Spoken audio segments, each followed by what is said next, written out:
Hello, hello, hello. Morning guys. Magluluto ako ng ang pangalan nito. Isda na ano ba yun sa Tagalog? Ay, nakalimutan ko. Inununan ba sa Bisaya? Inununan. Paksiw. Sus, Diyos ko. Paksiw. Guys, pasensya na, wala akong ngipin. Wala akong ngipin ngayon. Natanggal.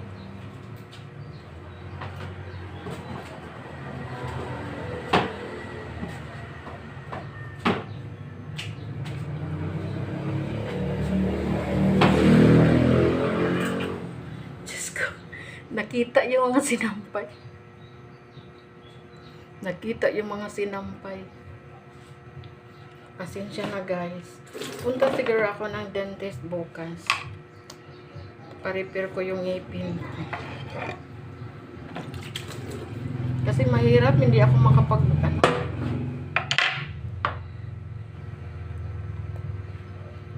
magluluto ako ng paksiw na isda.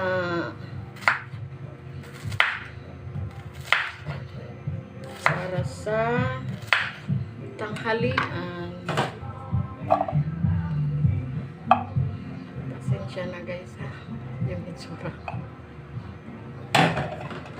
Maliliit lang to na isda. Maliliit lang na isda. Kaya, yun.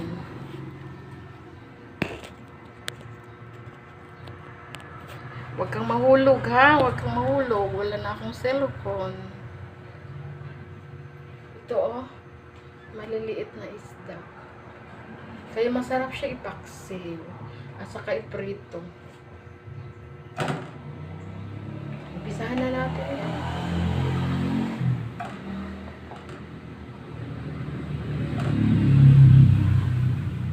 Ito ang ulam ko.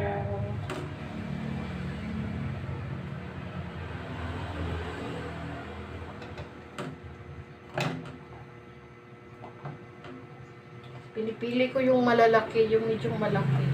Kasi yung maliliit, masarap yung iprito. Yun.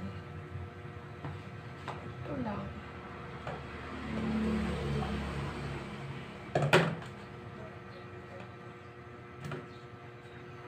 Ito lang. Ito lang ang ulam natin ngayon. Ay, nahulog. At saka lagyan ng sibuyas. Masarap sana kung may okra at saka talong. Kaya lang wala na akong okra at saka talong. Naubos na.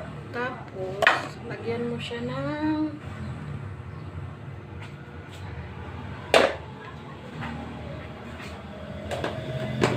lagay ko muna to sa ref. Sama ko na lang kayo guys.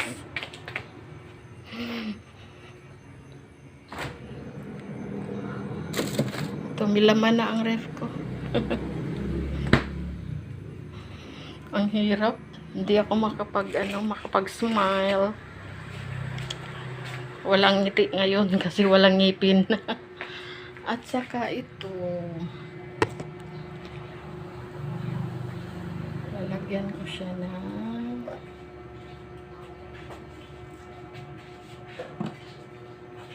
asin. Damihan natin ng asin para matagal siya masira.